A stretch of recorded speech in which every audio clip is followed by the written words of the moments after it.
Hello there, fellow music lovers, and welcome to episode 39 of The Companion to the Companion, where my friend Sam and I will discuss a Phish show.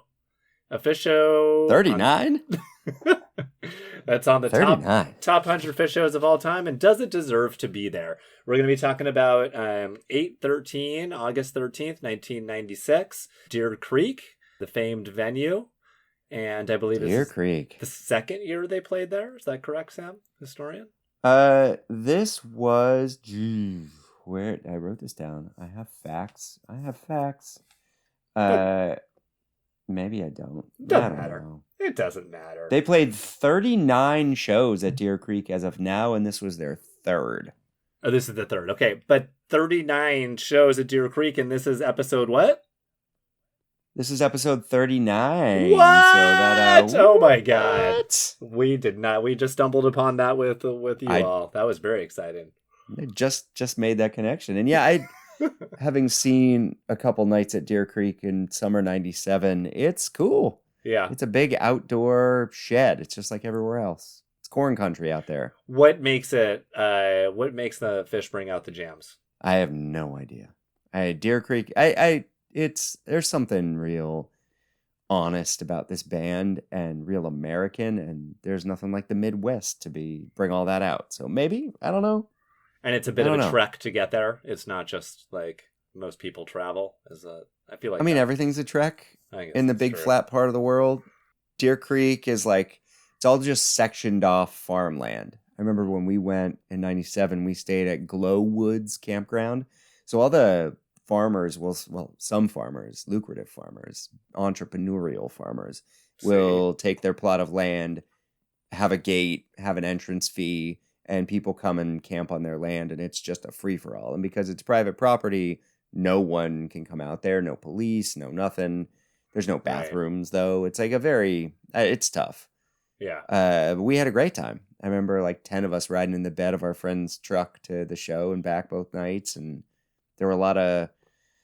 The nitrous mafia was in full effect, and there was a lot of flopping down and falling over and doing the floppy fish, as Bill used to say. So I don't know. Deer Creek's fun, and I think this tour, we can get into summer '96 for Phish in general, but this was a weird tour. It was like a week and a half, 2 weeks, and they had played Europe, opening for Santana. They had taken almost 6 months up. Well, the last time we spoke, New Year's 95, episode 38, was an amazing show, and then they took nearly 6 months off.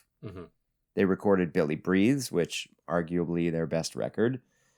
They played that weird little Joyous Lake show. They played Jazz Fest in New Orleans in there, but they were kind of sleepy at this time. They weren't doing a lot, and maybe it took the summer and the beginning of the fall for them really to get their legs under them again. I don't know.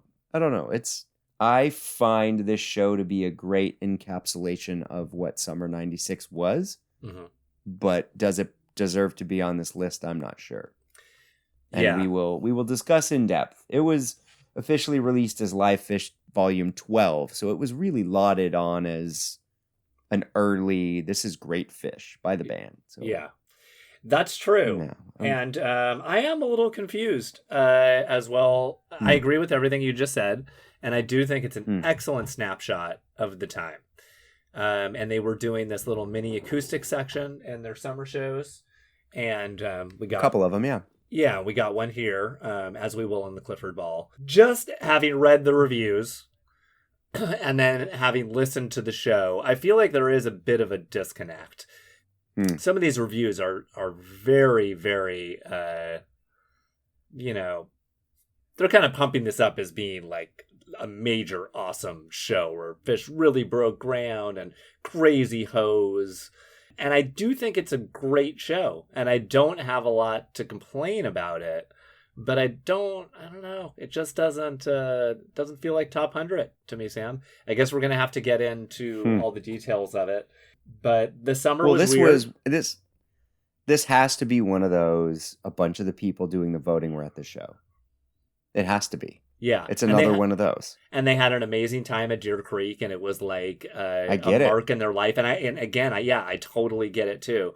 But it's just in terms of if we're just talking about the tape, we're just listening to the show and talking about, Phish that's going to light you up when you're listening to it in your car, in your living room, we'll get into it. But you did kind of mention the summer tour being strange. I do agree that it's strange. And I noticed as I listened to a lot of highlights from the tour and even the European tour, that there is a great many jams where the composed section starts off incredible. Everything's beautifully played and tight. They kind of get into the jam. It's tight. They're doing okay. And then they just kind of like don't know exactly what to do.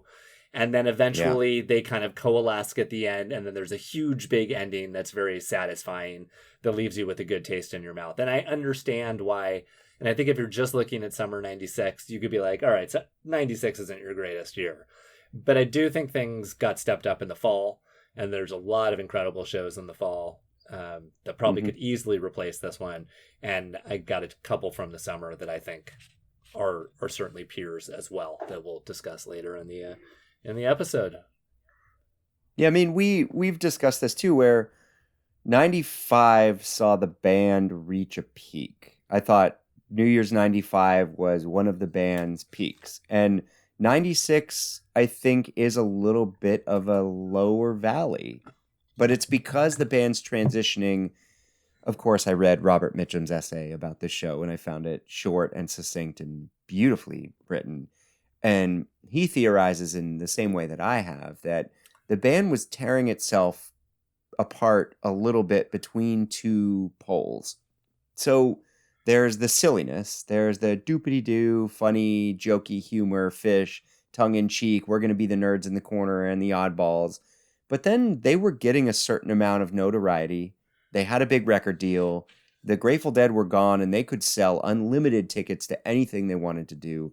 This show was on the road to the Clifford Ball, which was the biggest festival.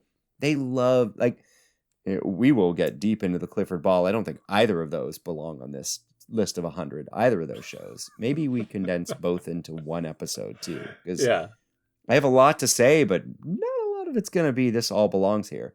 But the band itself had to have been on a high. And they were tearing themselves between funny, jokey, silly outliers. And I think being a band that can compose an incredible song. And I think the mini acoustic set showcases a band full of heart, a band that can play an acoustic guitar in front of, 16, 18,000 people and make it fill a room. They're really maturing as human beings in a band. And I think they're trying to shake off some of what they were doing before, but I think some of their improvising suffers.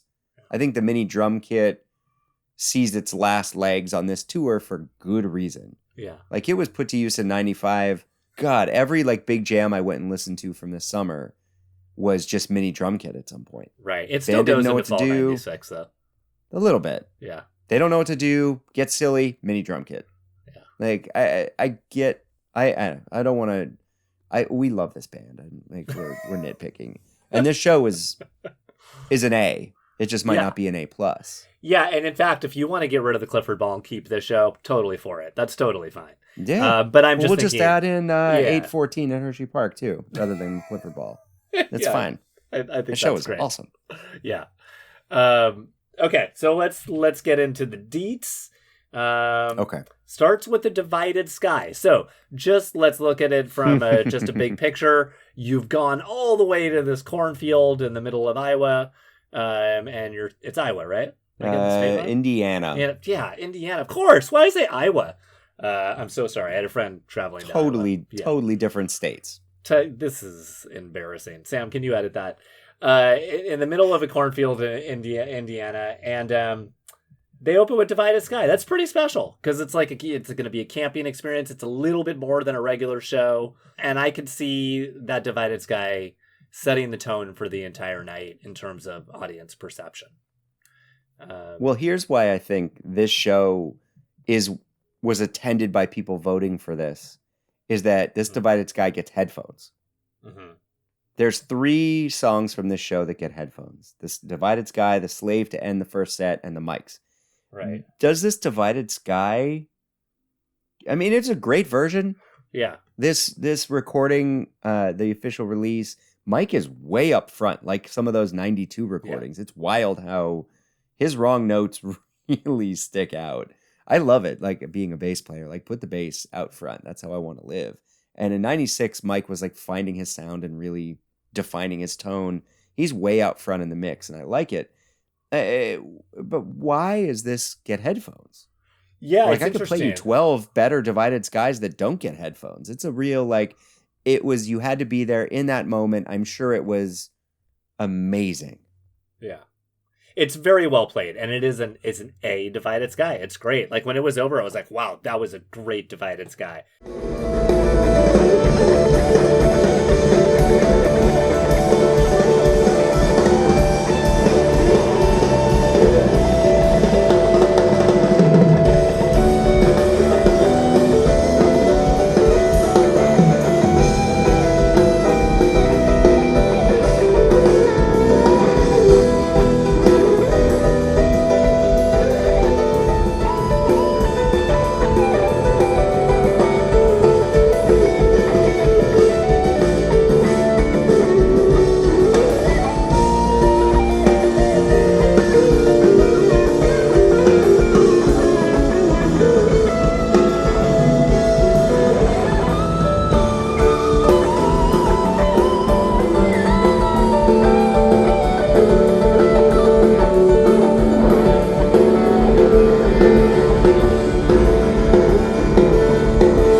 But yeah, I don't Yes, it know was if very good. I don't know if it requires headphones, because usually the headphones, you think there's a little improvisation, there's something different about it. This is just a standard Divided Sky, but it is beautifully played.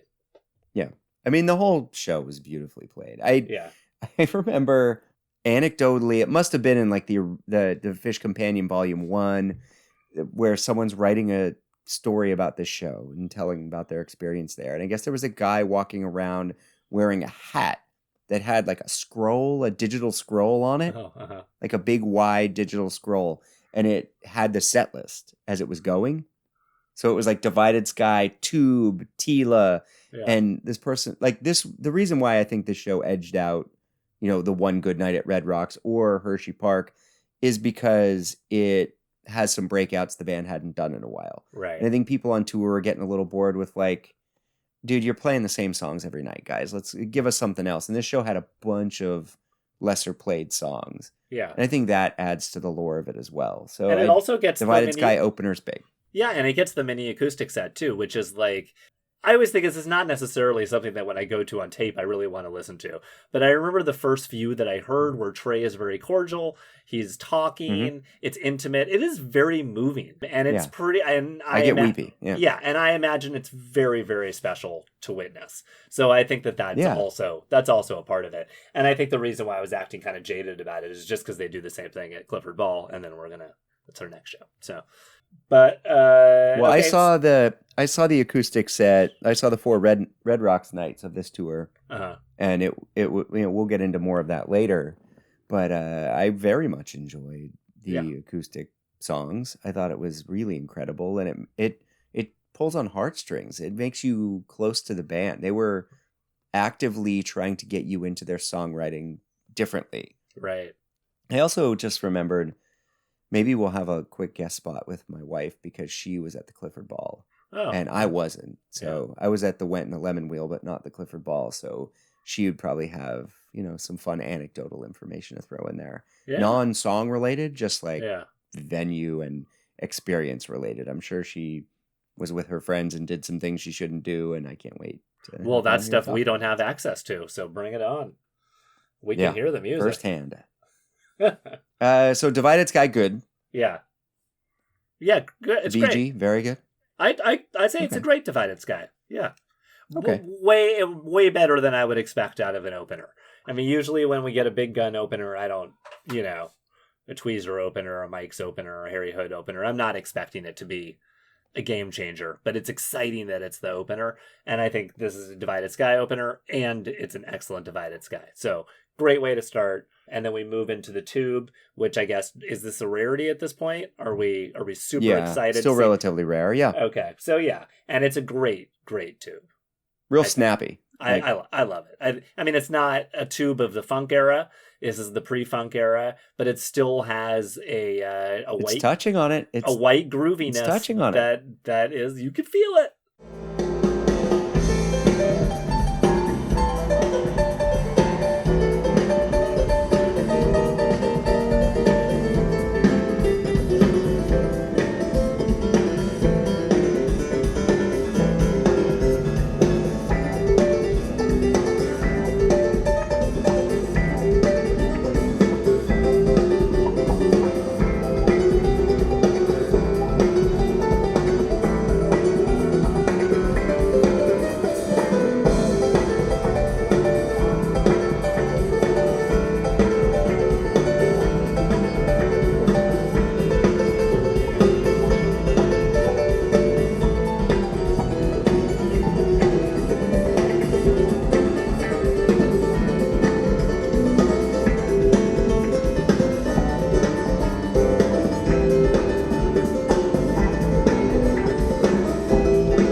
It's coming.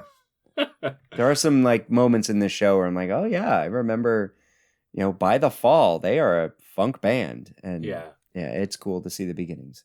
And then Tila, this Tila was almost every song in this show is so tight.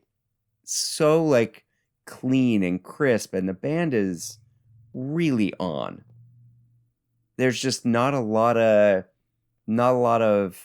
mustard, a lot of hot sauce. It's just a good sandwich. It's just really well made, and you're like, that's delicious, but it's missing some of that. Yeah. The odd choices, missing some fire. Right. Yeah. But it doesn't mean that every song is not great. I completely agree with that sentiment, and I think you can go ahead and apply that sentiment to Tila, Maze, and Fast Enough for you, in my opinion. I think they were all very well played, but I also just think they were over, and I was like, yeah, that was great, but nothing special happened. And Old Home Place and Punch You in the Eye, I think. I mean, the Fast Enough for You solo, you can hear Trey Pat Metheny style, singing the notes behind the notes a little bit. Yeah. And it's people are like, this is the best Fast Enough for You ever. I read a lot of reviews too to get my my homework in, and it's good. It's good. Yeah.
Yeah.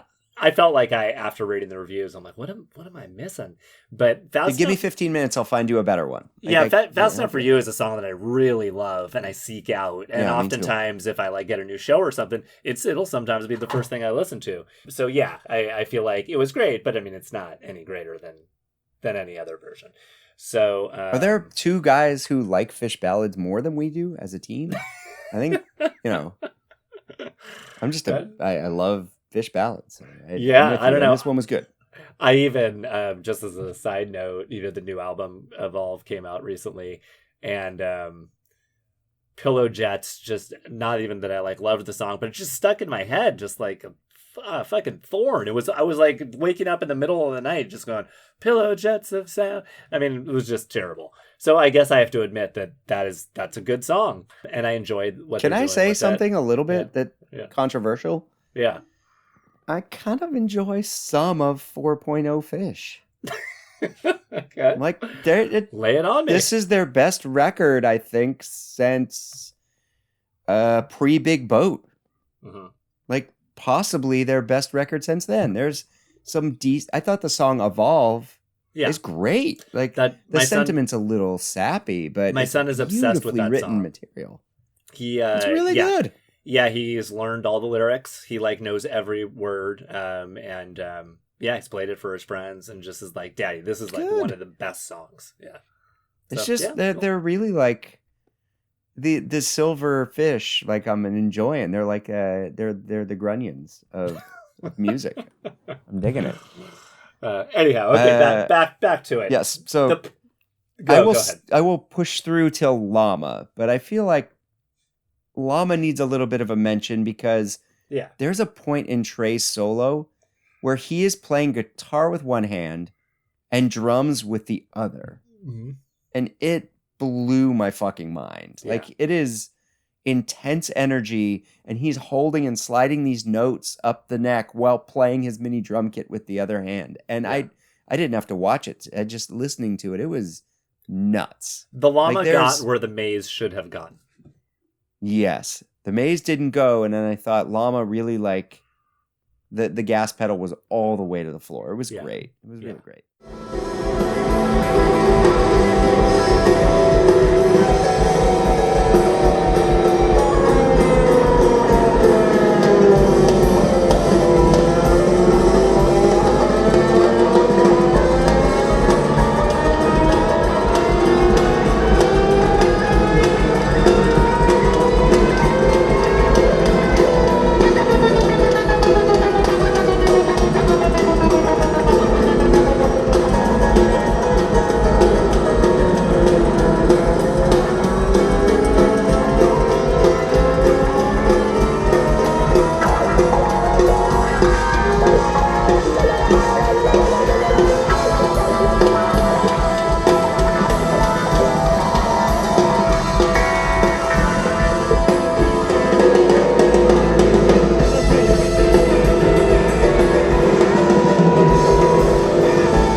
Love the Llama. I will mention, I do think that the punch was very tight, which is extremely. Which is something to be noted. Punch is not known for its tightness.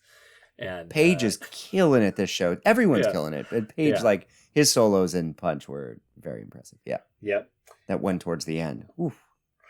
And then we get to Glide. Standard or great? Yep, standard great. Okay. It's going to be a lot of standard grades. And then we have Slave to close it off. So Slave is another headphone jam. Thoughts? Sam?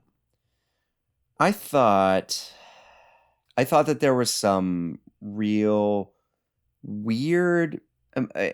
because the mix, Mike really is out front. And in a few songs in this, there were some very strange choices tonally in the bass line that I think you can really... I don't know. They pulled away from what I wanted the Slave to be. And I thought it was very good. But it was not... I think this Slave is indicative of the whole show. I thought it was very good.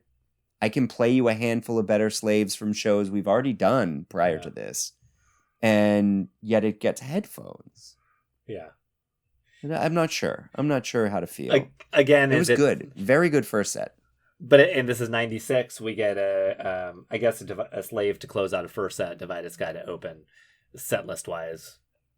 You know, nothing to frown at. It's pretty amazing. There's nothing this whole set to frown at. No, even the old home place was just great. Oh yeah, of course, yeah, nice and bouncy. The slave, the first 5 minutes of the jam or so just didn't do it for me, and I think it was just because it's not silky enough. Do I require a silky slave? I don't know. I was questioning. Those are some of those mic notes too. They're like there were these atonal moments that kind of throw you out of it a little bit. Yeah, but it does have a nice big finish. So yeah, and I get why.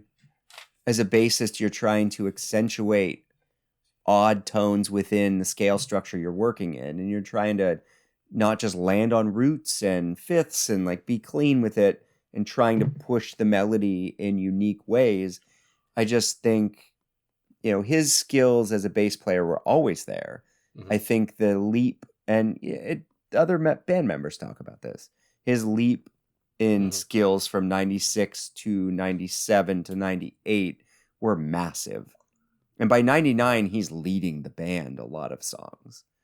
Whereas here, as he leads the band, there is some like awkward footing that they land on. And I think the beginning of The Slave has some of that. And not in a negative way. I think it's still gorgeous, interesting musical choices.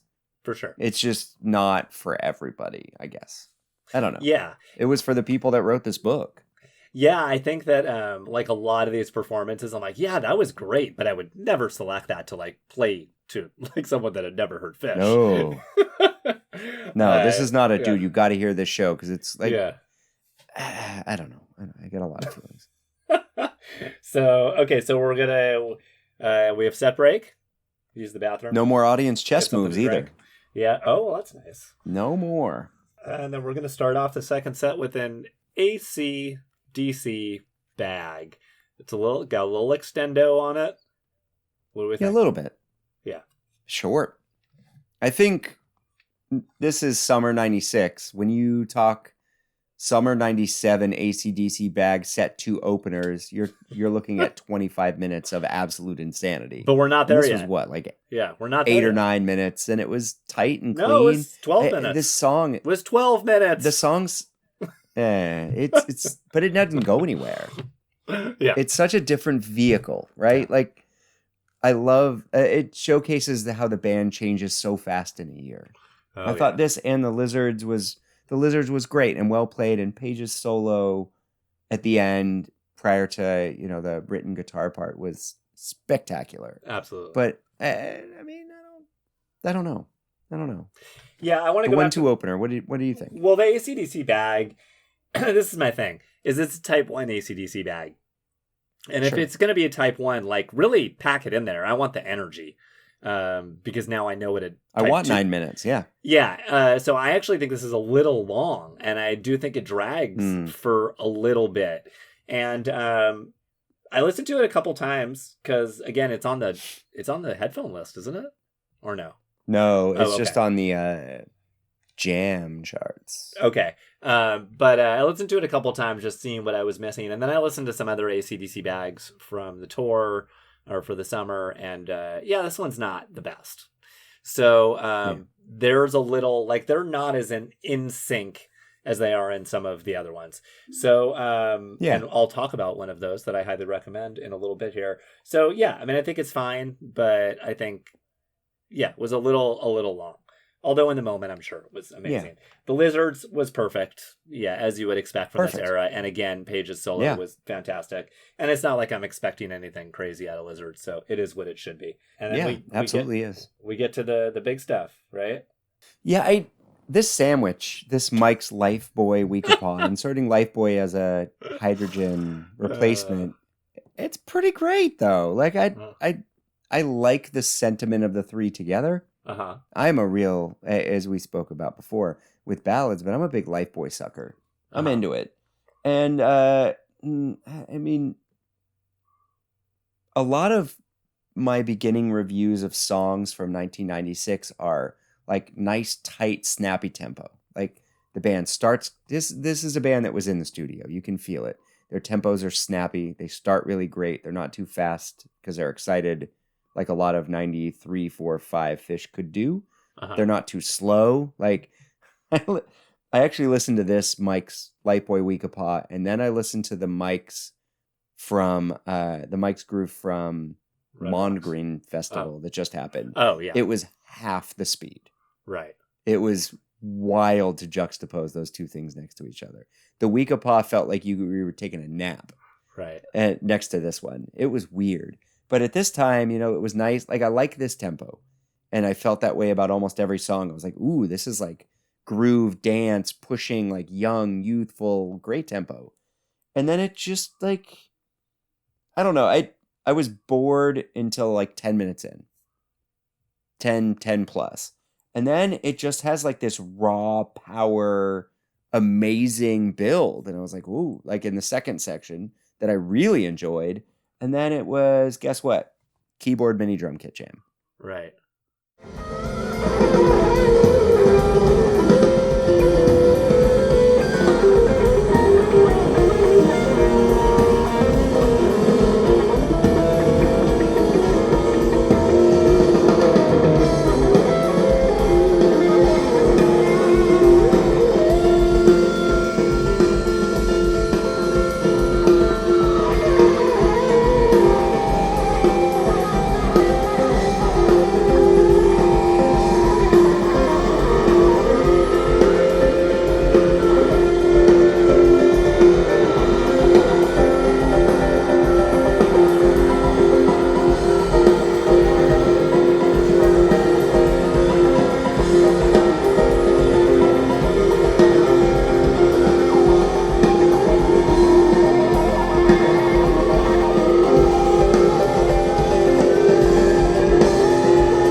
And I just felt like a little whatever.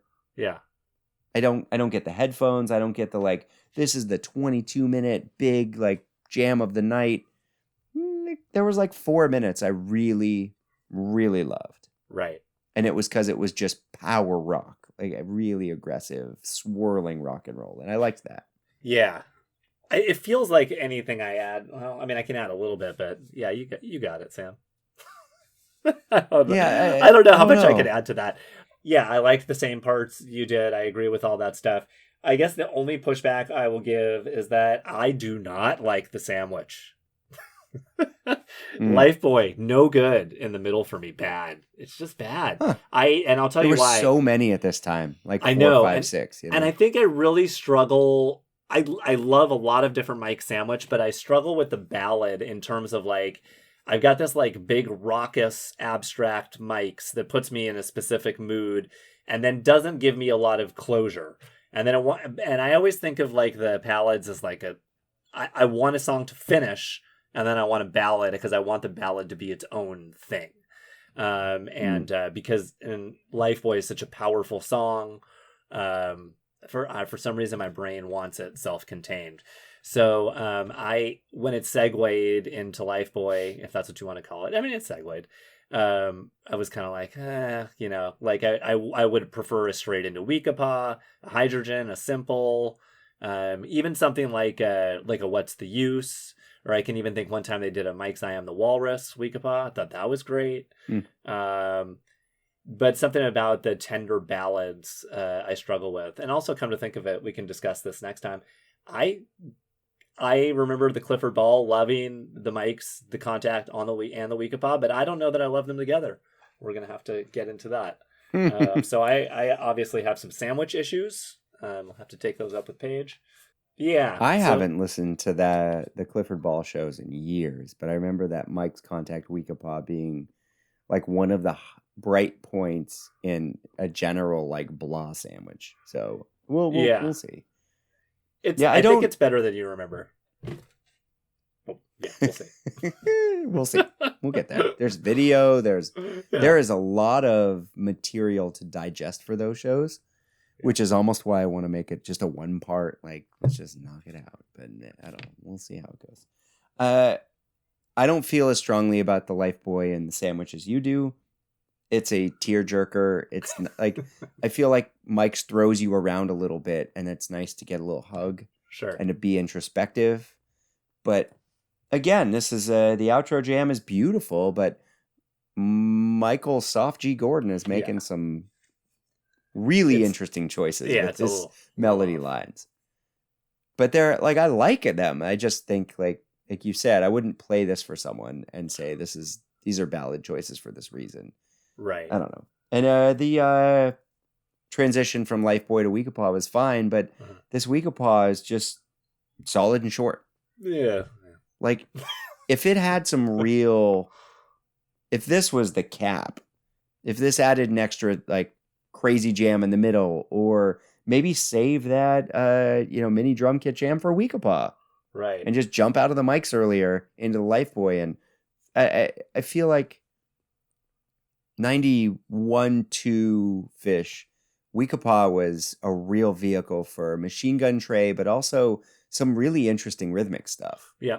And then I think it comes back around 97. But like 93, 4, 5 Phish, Weekapaw was like, we've been to shows. It's a hard, even though it's a grooving song, it's a hard song to dance to. Yeah. Do you ever get that?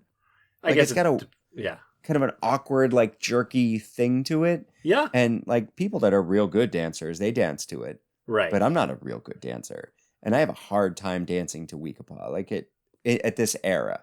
But once it got to like 90, 98, Weekapaws were like, okay, this is where I can like be in this space. The song slows a little and like has these like really, it's a different song. So I think at this time it's an afterthought to the sandwich, and it feels a little blah. Right. I was a little let down. Yeah, me too. You like it? The Weekapaw? No, I mean, it's just, it's whatever. I mean, it's not like, there's nothing special about it. Again, like everything else well played.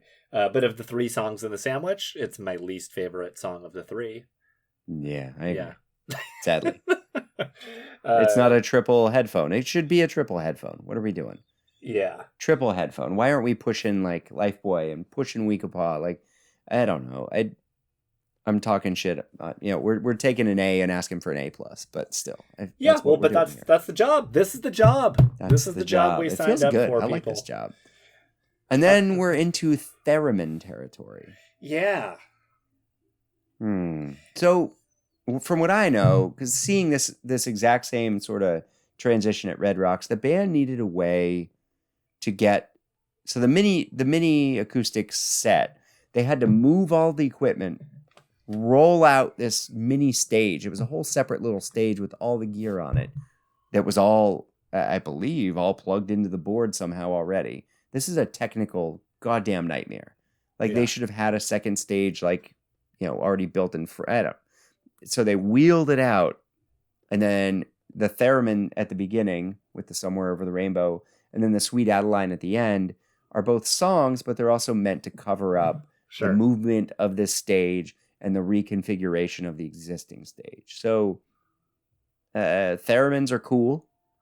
Paige definitely is not an expert on a theremin. No. But it's fine.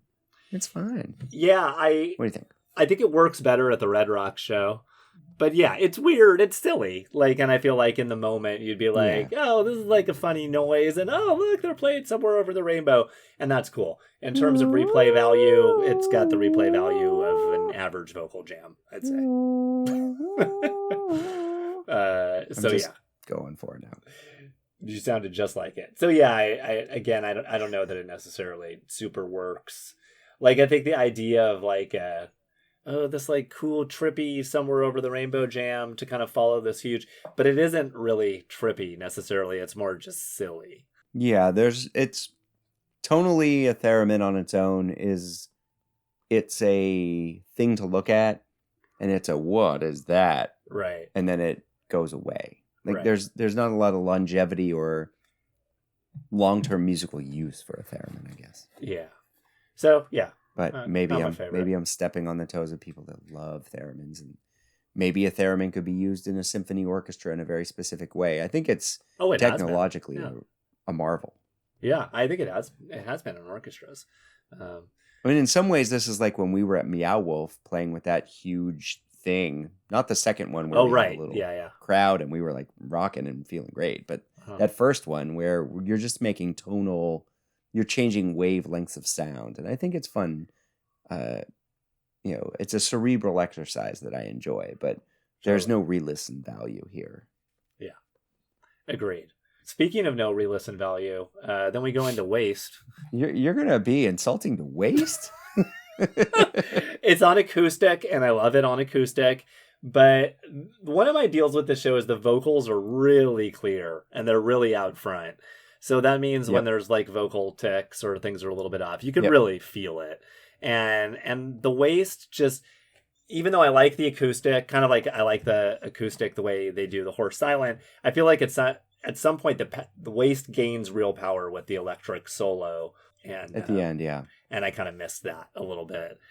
So between the little bit of out of tune and the no real big build, I was kind of like, yeah, it's fine. Just like listen to the studio version. Yeah. I thought this trio was, the Strange Design is the winner of the three. Yeah. And at Red Rocks, we also got the debut of Taste in there. Or not Taste. Talk. Why am I not thinking? Talk. Thank you. And Talk weirdly followed me around for a hot minute. I remember, it's surprising me at times. I think Matt D does not like that song. Is that correct? Or do you also not like that song? I don't dislike it, no. And as I've matured too, I like it more. And I find it it's an interesting song. And I think I re-listened to the Red Rock shows in part. And I think that it's great. It adds a lot to this. I wish they'd put it in there. But the Train song also was cool. Their harmonies are pretty good in Train song. Yeah. I thought. I like Mike singing all those falsetto notes. And I thought Strange Design was the winner of the three. But like I said earlier, this is a mature band making a choice, and they have the entire, from what it sounds like, audience-wise, the entire audience there eating out of the palm of their hand. Definitely. It's got to feel good. I mean, they're trying to shift what Phish is a little bit, and people are on board. And it does help make it a more well-rounded show, I think. It does. It's on this list because it's a snapshot of all the things at this time. Right. And I get that. Totally. But we could just put the Arco Arena on. That's going to be my answer for everything. So then we go to Bowie. David Bowie? Yeah, the Adeline gets us out, and then we're in the Bowie. And, it's great. Yeah. Solid. I got some opinions. I think it has a super tight composed section. Very. Gets me really excited for the Bowie. But then it kind of gets into the jam a little bit, and it's a little bit like the Slave, where they just don't quite click in for a little while. It's still good, but they're just like not totally clicked in. But then they do click in, and from 6 minutes till the end, I think it's pretty incredible. Yeah. But I did listen to it 3 times because I'm like, is this an amazing Bowie? And all 3 times, I kind of lost focus. And the beginning part of the jam, or just like the same sort of part, my brain just kind of like I just couldn't stay on, and so I'm gonna have to fault the man on that one. Yeah. I wonder how you feel about these third quarter, second set shifts, where this is an acoustic transition. There's like Fishman songs will slide in there. Right. It's a way to kind of shake up set 2. They open it up. They have a big jammy section with a lot of stuff happening, some introspective things, some rocking things. Then it drops into this, whoop, we're going to flip it to this new page. And then they end with something big. And I think a lot of Phish shows do that set too. So with this Bowie being the anchor on that wild ride, yeah, I mean, it does an all right job. If you're there and you're this far into the show, you're probably either just ecstatic with everything they're doing, like this band can do no wrong, or you're glad that it wasn't 30 minutes, you know? Right. Like, again, it was good. It was all right. It's over. Yeah, I think great. I would likely be the former. Although I'd probably be like a super have to pee and I'm really hungry. So, you know, like whenever they want to end, it's okay. But well, this encore would then be perfect for you. No, but in terms of the structure of the set, as long as there's like a big anchor like this afterwards, I think that's great. But every now and then they do kind of like a Fishman deal or something, and then they don't, you know, maybe we get a Julius or something, or it's not something that's quite big enough. And then I feel like it's a little bit of a letdown, and then we kind of like this show loses steam.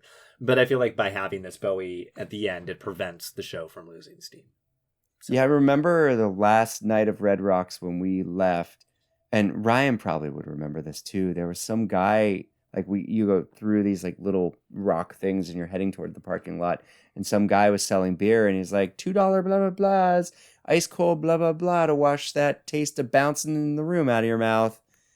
Because it was like a bouncing Golgi encore, which is legitimate and fine. Yeah. But people at this point in Phish lore were like, give me a Bowie encore. Give me like a math. Yeah.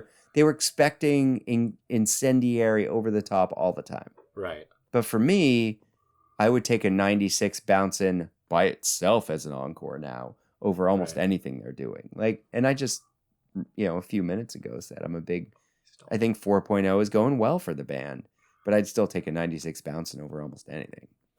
And this Sleeping Monkey Rocky Top was rocking. It was great. It was I loved it. It was fun. It was a way the band really it's an encore, and they stuck it to you. It was well done.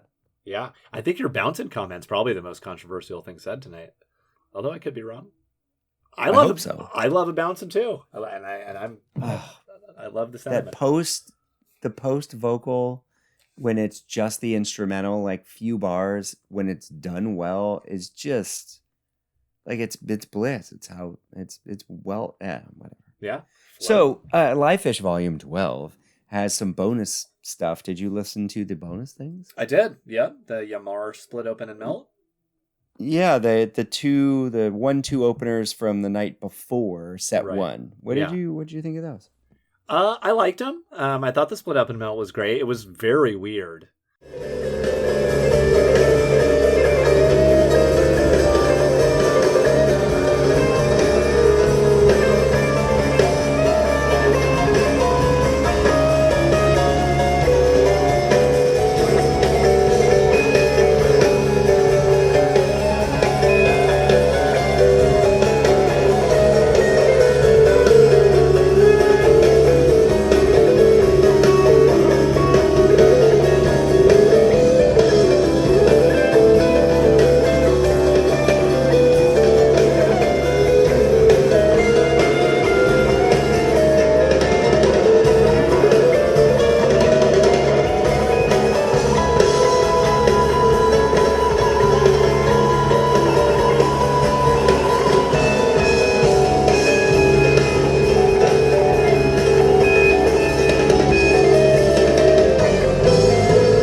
That's how you juxtapose opening a show, right? Yeah. It's like Yamar is all summertime, happy, and the Split Open and Melt was dark and evil. I loved it. Cool. And it was pretty crazy for a second song of the show. You're absolutely right.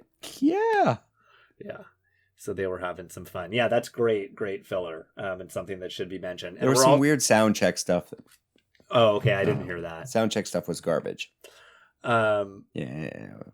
Speaking of weird sound checks, on the From the Archives at Mondegreen, there was like a 2013 sound check. I'm blanking on where it was from, somewhere on the East Coast, but it was awesome. It was like he played a Yamar from '98, and it was like another like great thing. And he was like, "Here's a sound check from 2013," and I was like, ugh. And then by the end of it, I was like, "Holy smokes, that was like better than some shows I've heard." So I'll have to look up and see what that was, and we'll try and get our hands on that. But Sam and I are going to discuss some highlights from summer '96, just to kind of talk about this period a little bit. Why don't you start it off? I guess I just wanted to start by discussing Red Rocks. Yes. So this is my one shot. I get to talk about that experience in life and what it was, and before we move on into '97 and fall '96, and we moved on.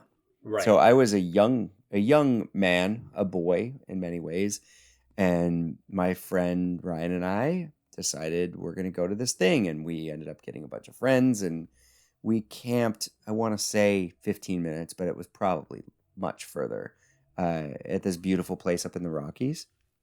We just had tents. I don't remember what we ate. I don't remember. I think I remember when we went on a short fall '96 tour, we were like, we need to bring some, I think we brought spirulina pills because we just needed food that was beyond what we had. But we did it, and we seat of our pants, and it was Red Rocks. We were so excited, and it was 4 nights at Red Rocks, which we had each seen a handful of Phish shows, but this was like a tour for us. We had never seen this many nights in a row. We had never seen the band, in Colorado. This was just exciting. And you were so camping. We drove out there on a road trip. Oh, it was all just peak bliss and excitement. And the general vibe of the shows was what we were experiencing. It was very exciting. And the '93 Red Rock show was on this list. We debated whether it should be. '94 and '95 are not, I believe, if I remember correctly. Although there were some moments. I thought we did. But they were all singular shows. Maybe.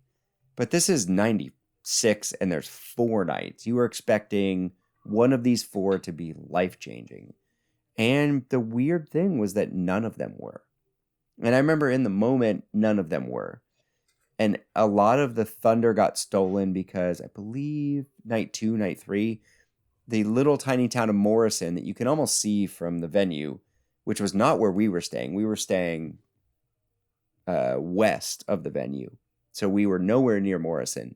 But so many people, you couldn't get into Red Rock State Park without a ticket. People were like hiding in trunks and trying to get in. But the state park police were making you open trunks, and they were checking cars. They looked in every night when we would pull up. So they weren't letting people in. So all these people were on tour, and they just went to Morrison. And I guess there was a big altercation with police, and people were throwing bottles. And I remember we left, I want to say night 3, we left the show just blissed out, happy. We were going back to our campsite. We went back to the car, and we were just chilling. There was a drum circle next to us, and then a wall of riot police with metal shields and bullhorns were screaming at everyone to leave the parking lot immediately. It got real sketchy. It got real weird. We hopped in the car, we drove away, and we just got out of there. Yeah. So it was a weird, wild 4 nights. And it sucks the band got banned for a while, I believe, from playing there, or at least not asked back. And it was a very strange situation. I mean, Red Rocks is small. You've been. It's 7,000 or 8,000 people. But that said, backing away from our personal experience, musically, there were highlights. There just weren't full shows that were worth it. And for me, the Down with Disease on the 5th was great. Yeah. So of one of my highlights, I recommend everyone listen to the Down with Disease. It's not super long, but again, like I mentioned earlier, its tempo is perfect.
was this danceable, liquid, grooving. It doesn't go huge places, but it's great. And then like 12 minutes in, a funk jam kind of breaks out. And of course, eventually it falls into the bass and drum shit that always, mini drum kit stuff.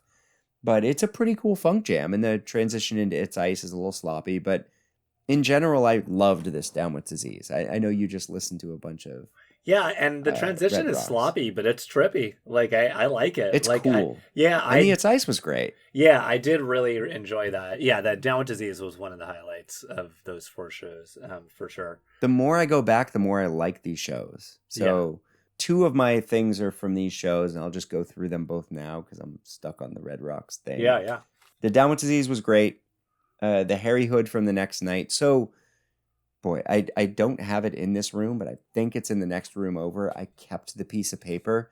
So the first night at Red Rocks, we were handed a tiny little hand-cut-out piece of paper that had specific things the audience was to do if the band played these songs. Right, I remember that, and Red Rocks is general admission, so we would get in. We brought decks of cards and stuff, but you would get in and you would sit there for 3 or 4 hours waiting for the band. Yeah. So it was, and it's hot, there's no shade, but you wanted a good spot. At least if you wanted a good spot, you had to get in early.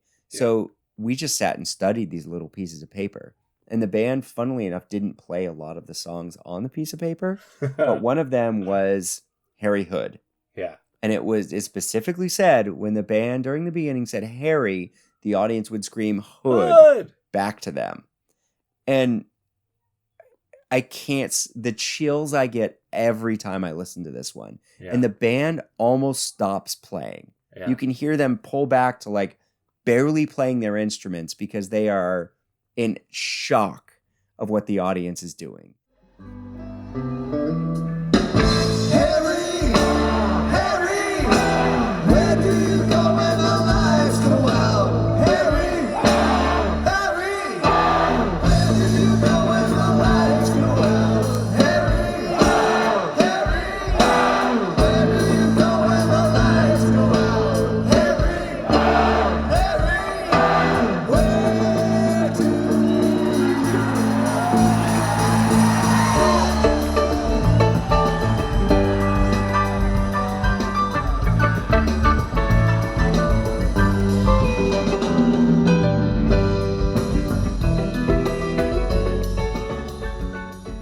And then when they hit the instrumental section, their emotion, their tightness, their energy, like it is one of the most special audience to band sharing of energy moments I've ever experienced in my entire time seeing Phish. So this Hood is like the peak of summer 96 for me. And the version is great. It's great. It's great. It is great. But that beginning section is like, I mean, this whole Hood is like, it's just pouring bliss for me. Right. And this night too, like during the beginning, there was a huge thunder and lightning storm out. Like if you're standing looking down at the venue, just above the stage where all the lights are, there was lightning like hitting everywhere around. And you can hear the audience just randomly cheer at times during the beginning. It's not because of the band, it's because there was a huge lightning bolt. So it was this was also the Purple Rain where it started raining and all the lights were purple and Fishman was singing Purple Rain. It was a really, I don't know. If I had to pick a night, this was my night. It was great. Nice. Yeah, I really like the Runaway Jim, Gypsy Queen, Runaway Jim from the that was good night. too. But yeah, I agree with all that. But I do think that the Down with Disease and the Harry Hood are probably the highlights of the 4 nights. And I do think that instead of Kevin releasing the Curtain Tweezer, he should have done the Down with Disease. But that's okay. There's some really sneaky, fun first set stuff too. I thought the Yamar from these shows was great. Oh yeah. There's like an If I Could that's great. There's a lot of, there's a Gumbo that's good. The band was having fun. They were having a good time. They just never quite, they had one show like Utah, I want to say. Before, and then they came to the 4-night Red Rocks run. And I think they were just, it was almost like 4 nights of a tour opener, you know? Where it's like there's moments of greatness, but they're kind of just shaking off a lot of cobwebs. It just, because it was such a long break for them, and there was a lot of cobwebs to shake off. for sure. Well, yeah, because especially Right. they've been playing Talk to me. they had been playing one sets for a good portion of the summer already. So they weren't used Yeah, to a stretching lot of out, them. and and they weren't used to having big jams, and it takes a little bit to work that out. So it's crazy to think how not jammy they were in '96, and then what happened in '97. But a show that I do want to Yeah. mention, just as a show that I highly recommend to listen to, is 7/23/96, Markt Hall, Germany. This was Yeah. the first show that they played in that venue where they would later record Slip, Stitch, and Pass, where they say, Mike likes how it sounds in here. Mike likes this room.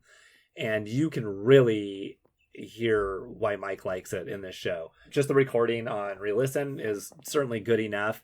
And Fishman and Mike on the show are just listen to Fishman and Mike every song. You're like, Fishman and Mike, oh my God. There are no huge jams or blowout performances, but just if we're talking about a show kind of like 813, but just where I actually think they're a little bit, or they're just as clicked in, but maybe less Trey, and Mike is really hitting it, and Fishman's on the top of his game, just kind of for a different sounding 96 Summer Fish. Love that show. It has a great AC/DC bag that I think is superior to the one from Deer Creek.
Cool mics, great mics. So anyway, like that show. And then, like you said before, Sam, 8/14/96, which is the show after Deer Creek, is certainly just as good as Deer Creek. I would never be the kind of, egregious Phish fan to say, well, 8/14's better than 8/13, but they're certainly peers. And I think it really just breaks down to what songs do you like in your set list. I mean, think about seeing those shows back to back too, because so 8/14, I think actually for me when I re-listen to it, I think it edges 8/13 out a little bit because Wilson opens up, but it has this cool jam, and then Fee has a minute long jam tacked on the end that was incredibly cool. Yeah, and the Reba's amazing. The Mango song's great. The Runaway Jim is top notch. Yeah. The Yem is really solid. The Julius encore is great. But I mean, my next musical choice would be this Tweezer, which is funny. You texted me about it earlier today. Yeah. But I thought 12 to 13, 14 minutes or so is peak Phish. Yeah.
it hits this weird moment where Trey and Paige are playing these like Yeah. like, but it's done. It was the humor and the playfulness I was seeking in every jam from 812, and I was not getting. Yeah. And I thought it showed a really cool type of Phish. And was it one of those 94, 95 tweezers? No, not at all. Yeah. But it was still very cool. And yeah, and it got out there. It did. Yeah. It really did. And it was long. And I don't know. But also the first 10 minutes were like, okay. Right. Yeah, that's true. So it seemed like it was a little bit of work for them to get out there in 96. But yeah, for sure. But I do think that tweezer reached highs that were not reached in 813. I agree. And I think if they had released 814 instead, I would have been equally pleased, if not, maybe we're talking fractions here, slightly more appreciative of the show as being an outlier. Right. I agree with that. But then it technically would have been 3 nights in a row that were all on the top 100, which is weird. And maybe all 4 of these should be on this list. Maybe there's stuff we should bump, but I don't know that the end of the summer 96 tour deserves 4 right in a row. But no, probably I also not. am not sure that 97 deserves half of this list, basically. So we'll see. Yeah. We'll get there. I keep going. My brain keeps going back to 8293. My brain really wants 8293 to be on this list. I guess I'll be lobbying for it when we get to the end.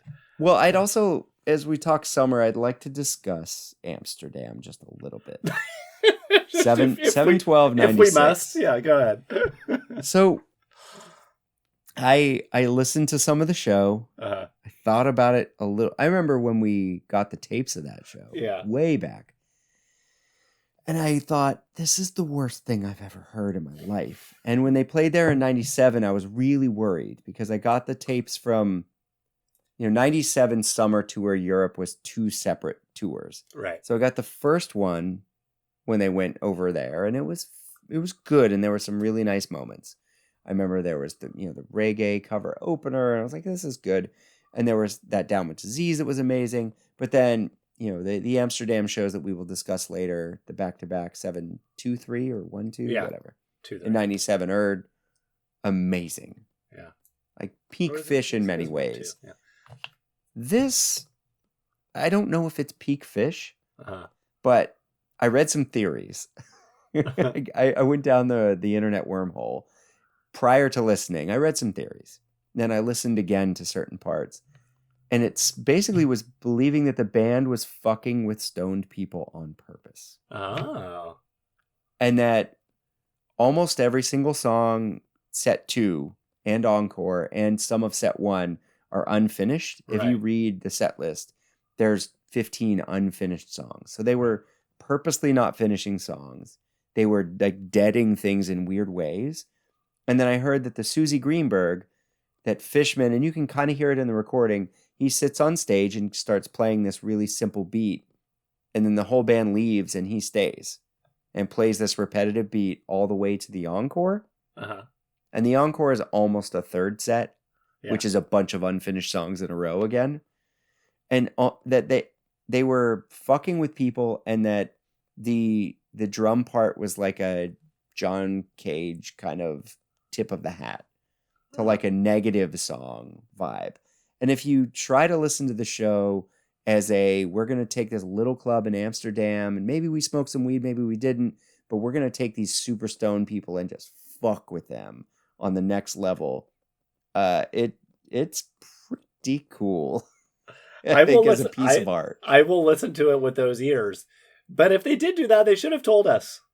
Take some credit, boys. Take some credit. Or maybe not that night, but just like, do you remember that one night in Amsterdam where we didn't finish any of the songs? Yeah. Well, this is on the list of questions when we say, so why did you choose as a young band in 1983 Timberhoe as a song that you're going to cover? Why did you in 96 in Amsterdam? Were you fucking with everyone, or were you guys just super high and you kind of blew the gig a little bit? Right. What's the story? Right. I just think it deserves a nod. That's funny. Yeah, we need to get a concrete list of questions here. Well, that's a funny story. Thanks Yeah. for bringing that. Yeah, I wasn't sure how to feel about it, but I also it helped. It changed the way that I listened to the show a little bit. Yeah. It was good. Well, I like being fucked with. That's one of my favorite things about Phish. Fuck with me. I would love being a stoner who was a huge Phish fan, and I'd moved to Amsterdam from America, and then all of a sudden they were coming to play this little club in my town, and I was so excited I was going to get the best Phish show of my life, and then they showed up and just purposely kind of tanked the show in a way that was like a tongue-in-cheek fuck you, Right. because it would have made me love them so much more in my own way. I don't know. Yeah. It would have been great. Totally. They could have gone the route of just playing 8/12. They could have just done the show we just did. Right. Or 8/13, sorry. They could have just played Deer Creek there and done a great job. But they chose this. It was pretty cool. Well, it's a different venue, different size, and it calls for different art. And I think that that's what makes Phish special, is that they adjust the art to fit the people and the space. And they have capacity for so much. Yeah. Their palette is vast. Absolutely. Well, Sam, what else do we have for the people tonight, or for us? Anything we need to discuss? I don't know. No, I mean, we're gonna delve deep into the Clifford Ball here. Yeah. Next, we'll see how that shakes out. So episode 40, maybe it's just a mega episode and we do both shows. Maybe it's not. I'm assuming you have the DVDs, right? Yeah, I mean, Okay. there's a lot to go over. Okay. So, but I also think, kind of like we blew through set 1 of this show. Yeah. I feel like I could blow through 80% of the Clifford Ball in about 15 minutes. So, oh man, we'll see.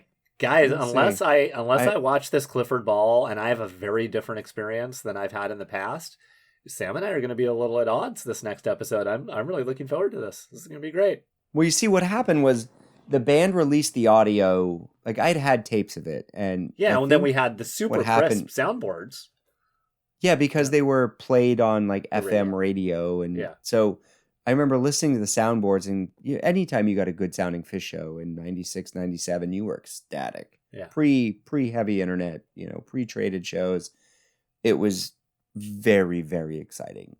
And I remember being severely disappointed. But maybe it's because I was ready for what was coming. Right. Yeah. Your brain was already I'm not sure. I remember 97. Yeah, and I probably got these tapes right around when I saw Fall 96, or probably just after. Uh-huh. And as we get into Fall 96, the end of the West Coast run is still possibly the best Phish I ever saw in my life. Yeah. And so the Clifford Ball pales in comparison to most of that for me. Yeah. Even though I think it was a big peak for the band, because they put on this festival, they made this special thing, and people showed up for it. You throw a party, and you're like, I don't know, I invited a lot of people, who's going to come? And then way more people than you even invited show up, and it becomes this great party where no one gets hurt, no one gets too drunk, no one breaks anything, and you just have this great time. You're like, wow, that was a great party. Yeah. But was it? I don't know. To be continued, everyone. To be continued. Do you like the new Wolfman Dot record? I have not listened to the whole record. No, I don't know. I think it's my kid's favorite album now. Really cool. All right. And they don't like my music. They say, Dad, can you please not play your music in the car? Yeah. But they become obsessed, especially the song Disco Snails. Okay, I'll check it out. I think there was a Wolfman song on the Mondegreen Bunny playlist, which is up on Spotify, and it's great. It's easy to just kind of like listen to it because it's only 69 hours long. So of course. But Wolfman song did come out shuffled. I was like, oh, this is great. So I should go. Yeah, I think Wolfpack is dead. Sadly, is that right? I think. I really think since Theo Katzman left, I think the Wolfman is the new, like, Jack Stratton's offshoot that's going to become everything now. Right. And there's some really fun songs. The Antoine Stanley song is basically, there's like 3 or 4 kid songs. but they're so good. It's really fun. Nice. Good record. Yeah. I will. The records are always great. I love Wolfman. I'm looking to see if there's anything else here I've been listening to a lot. The new Sturgill Simpson record that I recommended that was great. I really enjoyed that. I like country music sometimes. Yeah, we'll discuss some music next time, maybe. Yeah. I don't think I have anything. New Jack White's great. But that's certainly no I also surprise. agree. When is Jack White not great? It's some return to the roots, it's nice. It is a bit of a return to the roots, yeah, very Stripesy. Yeah, a little bit. Cool, Sam. I know I don't want to say goodbye to you, but I feel like we've kind of done our business. Yeah. Yeah, I have to sleep and return to the dumpster fire that is daily life. So, well, everyone, till episode 40. Will be an aside. We'll see you next time. 40, well, we won't see you next time, but you'll hear us next time, and we feel you all the time. And we appreciate all our listeners if we have any, and if we don't, we even appreciate those non-existent entities as well. Yeah, maybe they'll exist one day. That's what's fun about the ether now. You just throw it out. If you build there it, they will come forever. I hope so, or not. We'll see. All right, Dad. Good night, everybody. I look forward to talking about the Clifford Ball. Yep, it's coming.